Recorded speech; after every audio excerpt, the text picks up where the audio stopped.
The Velrath Dominion had conquered 217 worlds. Their empire stretched across 3 spiral arms of the galaxy. They had crushed species that breathed fire. They had defeated creatures made of living metal.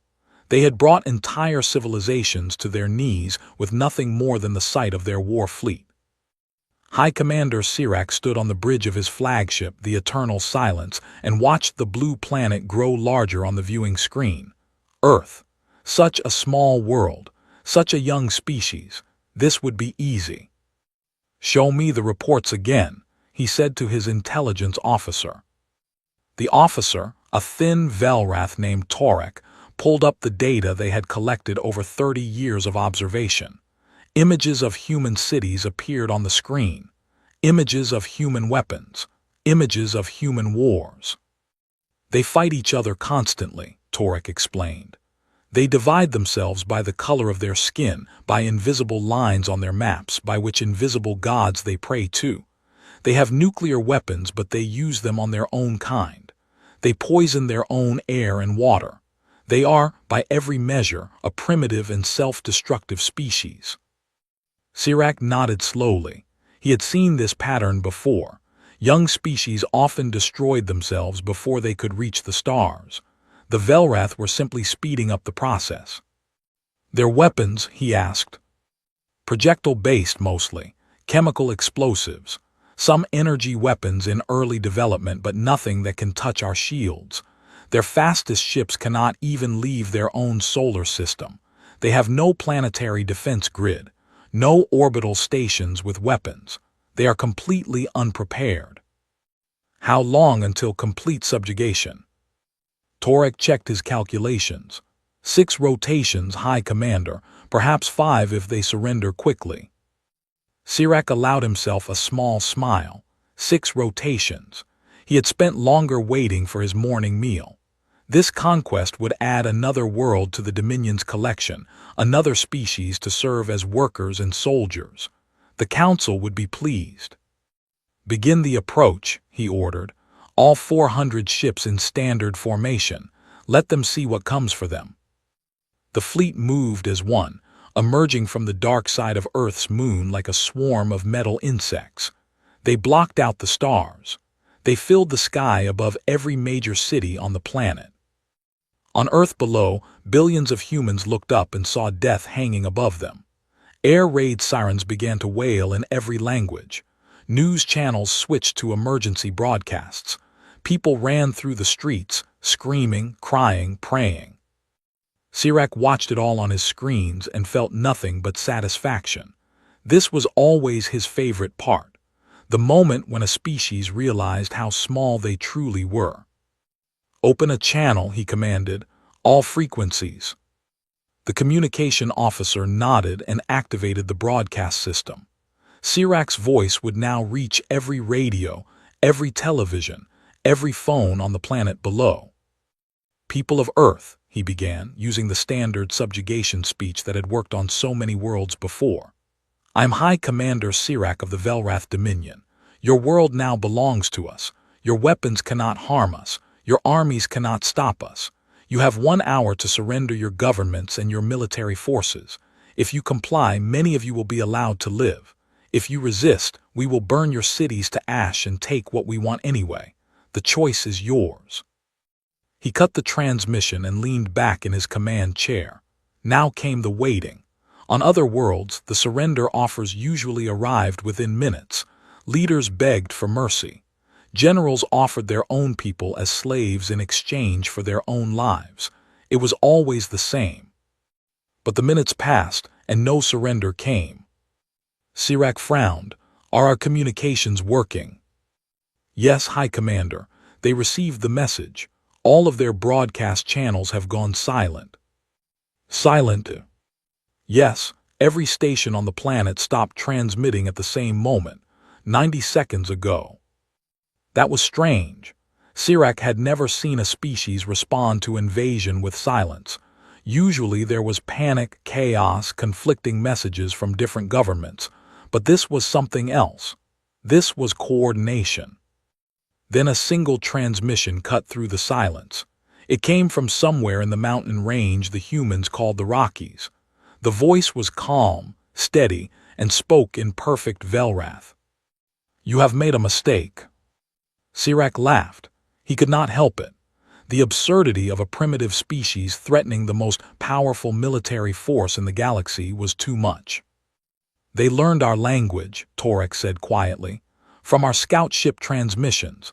They have been listening to us for years." "It does not matter what language they speak," Sirach replied.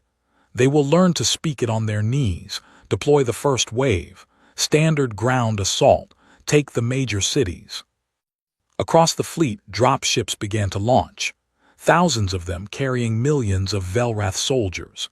They fell toward Earth like burning rain, aimed at New York, Beijing, Moscow, London, Tokyo, and 100 other cities. Sirach watched them descend and felt completely confident. He had done this many times. He knew exactly how it would go. The humans would fight at first, as all species did. They would realize they could not win. They would break. They would surrender. And then the Velrath would own another world.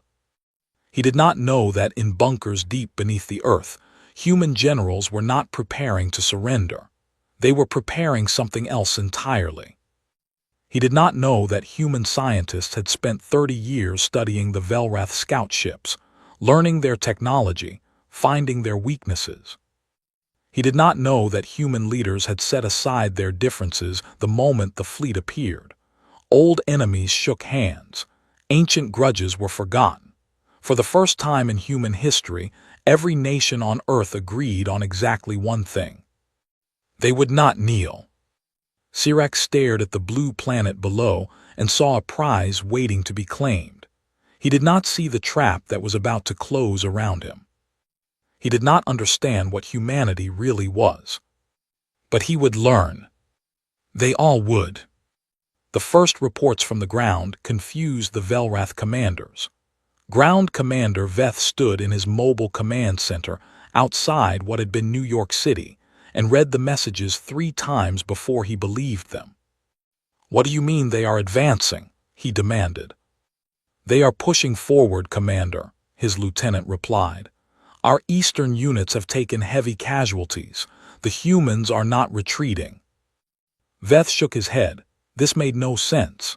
The Velrath had superior weapons, superior armor, superior numbers. Any logical species would fall back, regroup, and eventually surrender. But the humans were attacking. He pulled up the battle footage on his screen and watched in disbelief. Human soldiers charged across open ground toward Velrath positions. Many of them fell, most of them fell, but the ones who survived kept coming. They did not slow down. They did not hesitate. They ran toward certain death with their teeth bared and their eyes burning with something Veth had never seen before. One human pilot flew his damaged aircraft directly into a Velrath walker. The explosion killed the pilot instantly, but it also destroyed the walker and the 50 soldiers inside it. Another human, a young male with blood running down his face, strapped explosives to his chest and ran into a Velrath battalion. He was laughing as he pressed the trigger. Laughing. Veth felt something cold move through his chest.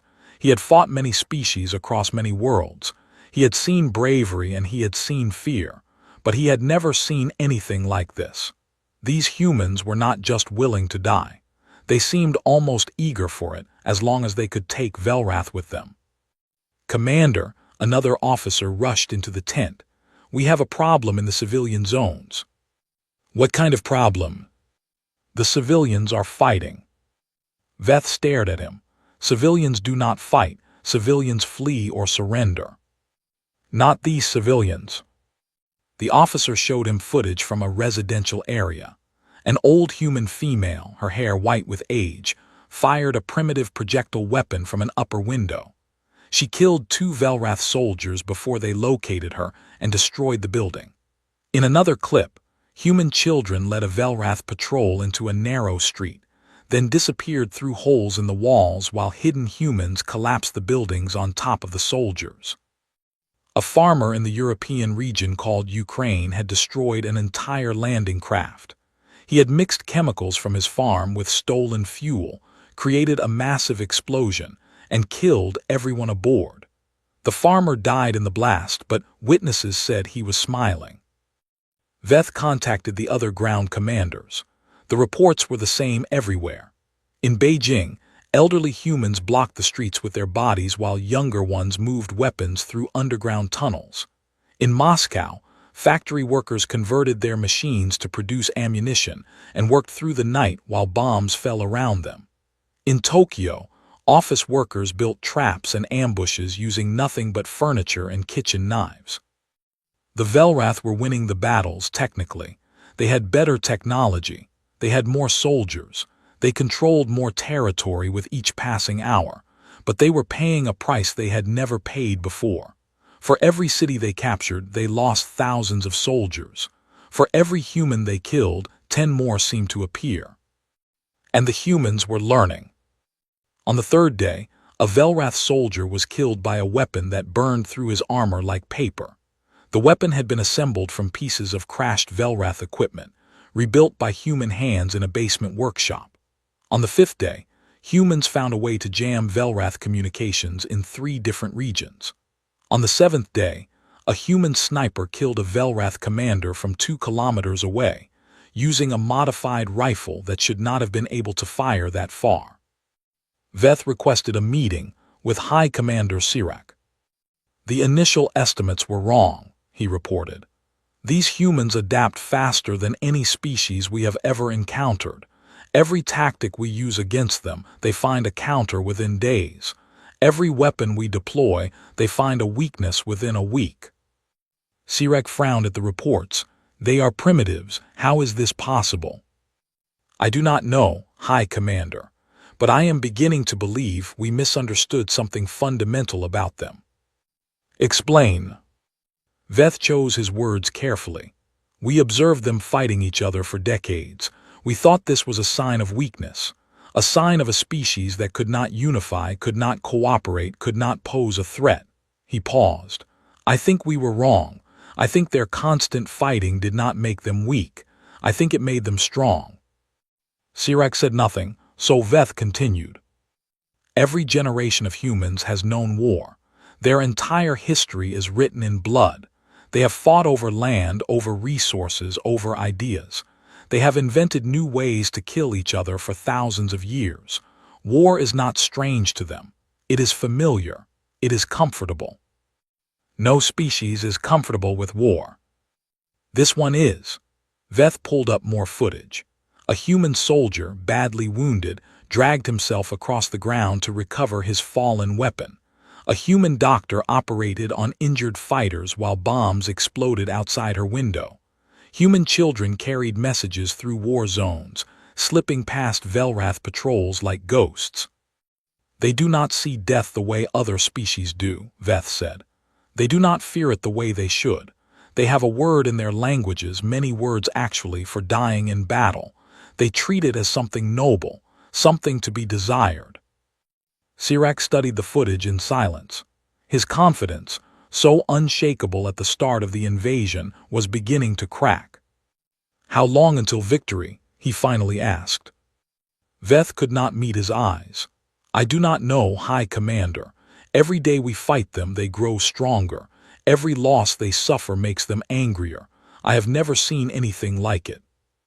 He did not say what he was thinking. He was beginning to wonder if victory was possible at all. 3 months into the invasion, the Velrath controlled only a small portion of Earth. Their maps showed territory in red, and each day the red areas grew smaller. High Commander Sirac stood on his bridge and watched the reports come in, each one worse than the last. The humans had broken through Velrath's shield technology. A team of scientists working in an underground bunker in Switzerland had spent weeks studying captured equipment. They found the frequency patterns that powered the shields. They built devices to disrupt them. Within a month, Velrath soldiers who had once walked through human bullets like rain were dying in the streets. Captured plasma weapons appeared in resistance hands across the planet. The humans could not build them yet, but they could use them. They could modify them. A Velrath plasma rifle in human hands became something different, something more dangerous. Human engineers added scopes for greater accuracy. They built cooling systems that allowed for faster firing. They created ammunition that the Velrath had never imagined. In Seoul, a 17-year-old human built a device that could disable Velrath electronics. She posted the plans on the internet. Within 3 days, humans on every continent were building copies. Velrath vehicles stopped working. Velrath communications went dark. Velrath soldiers found themselves alone, cut off from their commanders, surrounded by enemies they could not see. Sirach ordered his intelligence chief to bring him the psychological profiles of the human species. He read them again, searching for something he had missed. "They should have broken by now," he said. Every projection said they would surrender within 6 rotations.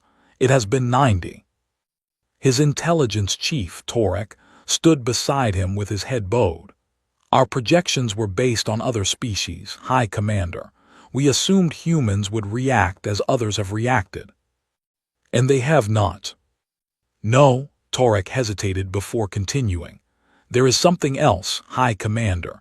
Something in the reports from our ground forces that concerns me." "Speak." "Our soldiers are afraid."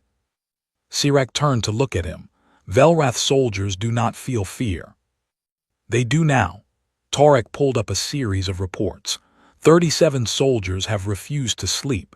They say they cannot close their eyes without seeing human faces.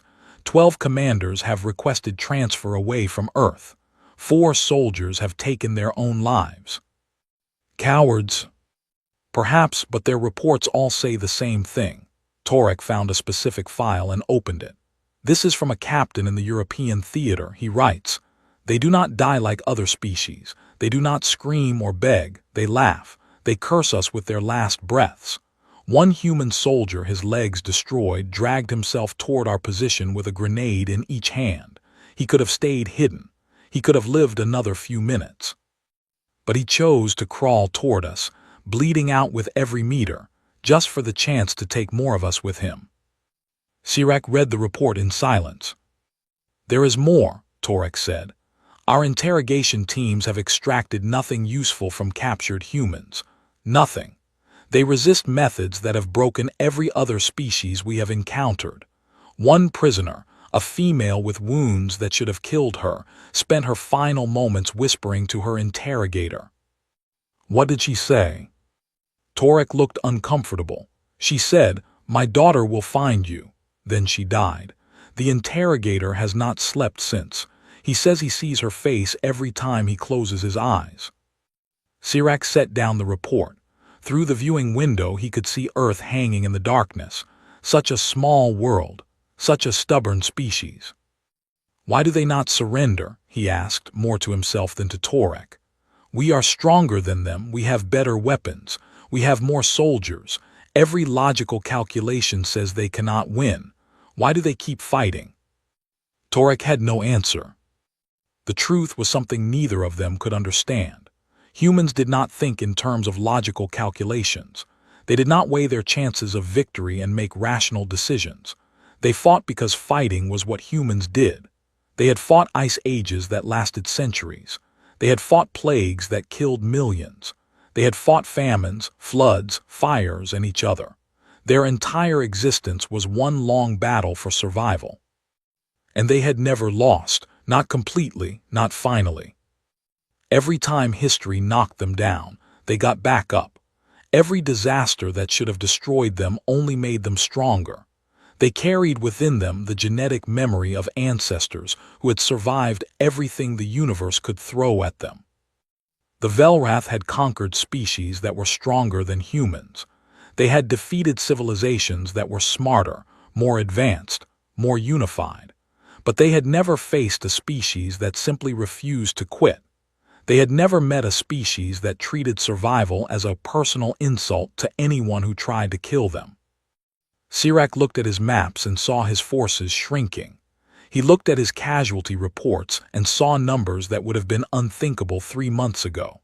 He looked at the planet below and finally began to understand. They had not invaded a primitive world. They had kicked a hornet nest. And now the hornets were coming for them. "Send a message to the Dominion Council," he said quietly. "Tell them we require reinforcements.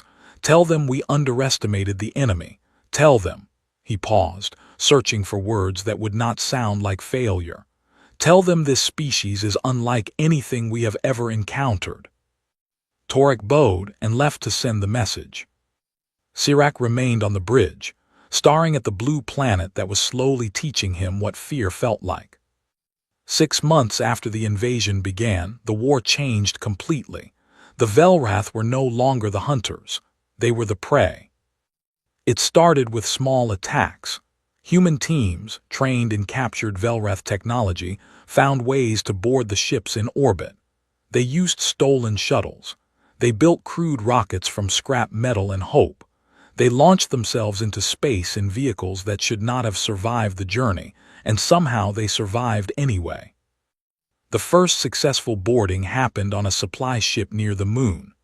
12 humans in mismatched armor cut through the hull and fought their way to the engine room.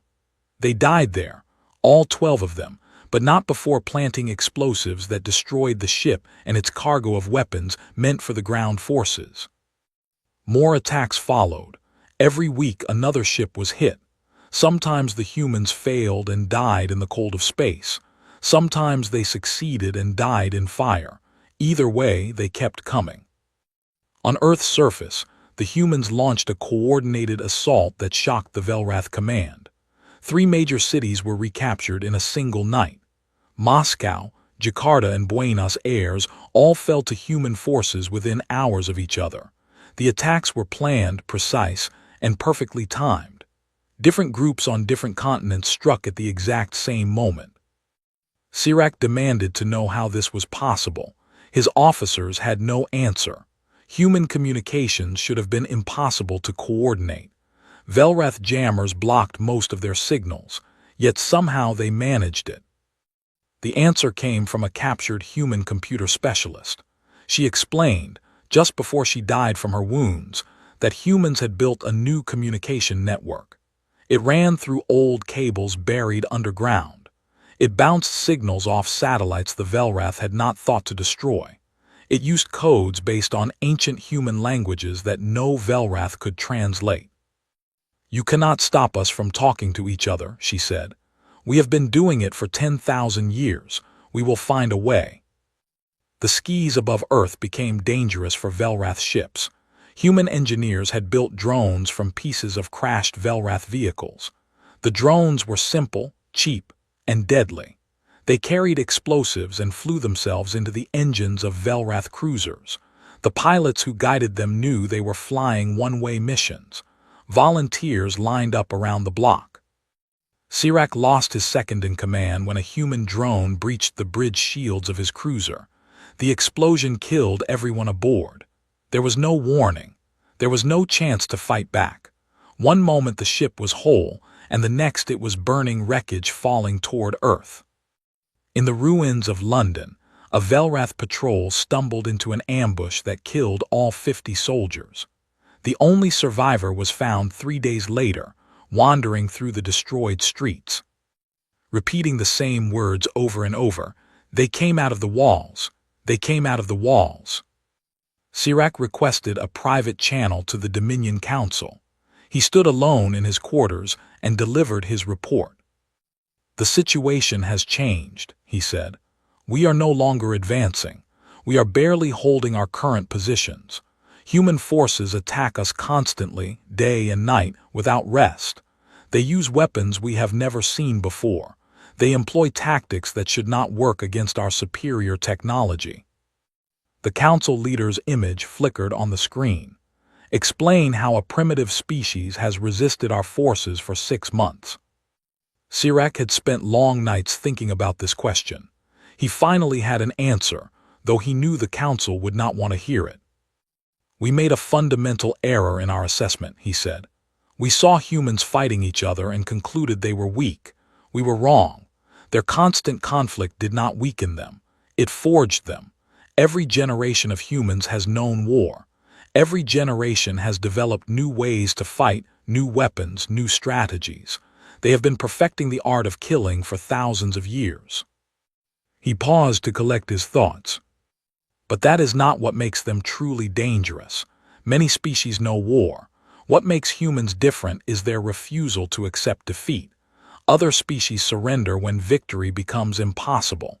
Humans do not. They would rather die fighting than live as slaves. Every human we kill only strengthens the resolve of those who remain.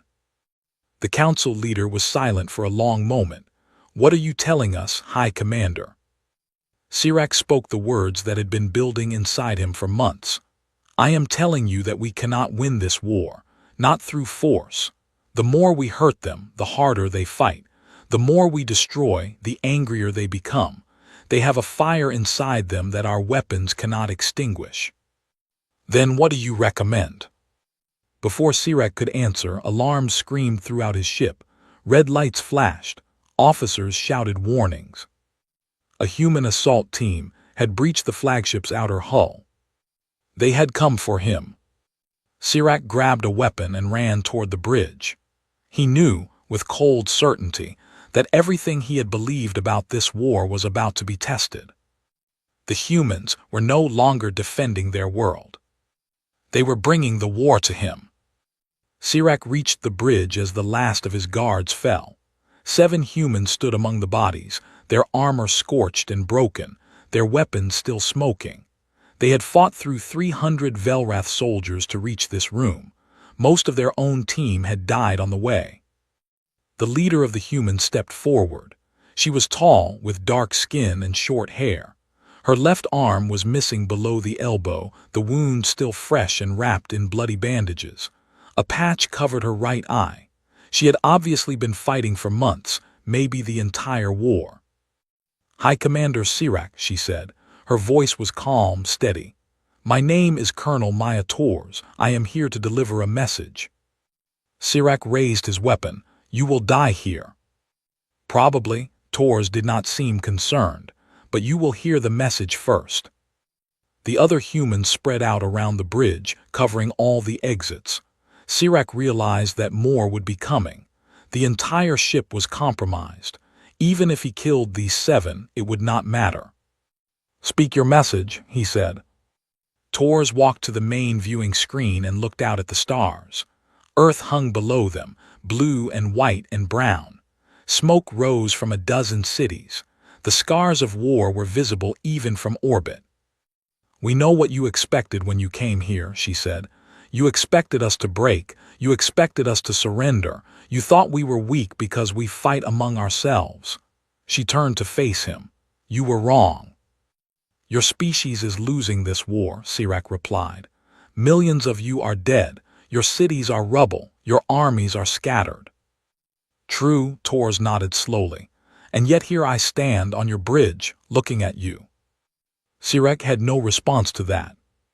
"You wanted to know what humans are," Tors continued. "I will tell you, we are survivors. Our ancestors lived through ice ages. They crossed oceans in wooden boats. They fought predators with nothing but rocks and sticks. They died by the millions to disease, famine, and war, and every single time they got back up." She stepped closer to Sirach. Her remaining eye burned with something that looked like fire. "You think you can break us? You cannot. You can kill us. You can destroy our cities. You can burn our world to ash, but you cannot make us surrender. It is not in our nature. We do not know how." "Then you will all die." "Some of us, many of us, maybe most of us." Tors smiled, and there was no warmth in it. "But not all. There will always be survivors. There will always be humans who remember what you did here. And when we rebuild, when we reach the stars, we will find you. We will find the Dominion, and we will teach you what your invasion taught us." "What is that?" "That we are not alone in the universe.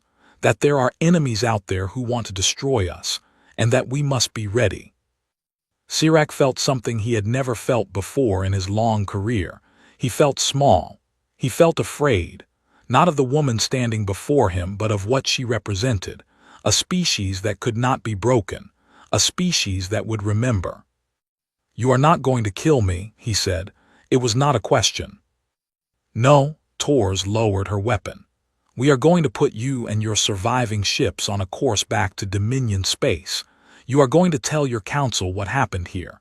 You are going to tell them what you faced, and you are going to deliver a message. What message? Tors stepped back and signaled to her team. They began moving toward the exits, their mission apparently complete. Tell them Earth is closed, she said. Tell them to mark our system as forbidden. Tell them to never, ever come back. And if they do? Tors stopped at the doorway and looked back at him. Her ruined face showed no fear, no doubt, only the absolute certainty of someone who had already accepted death and chosen to keep fighting anyway.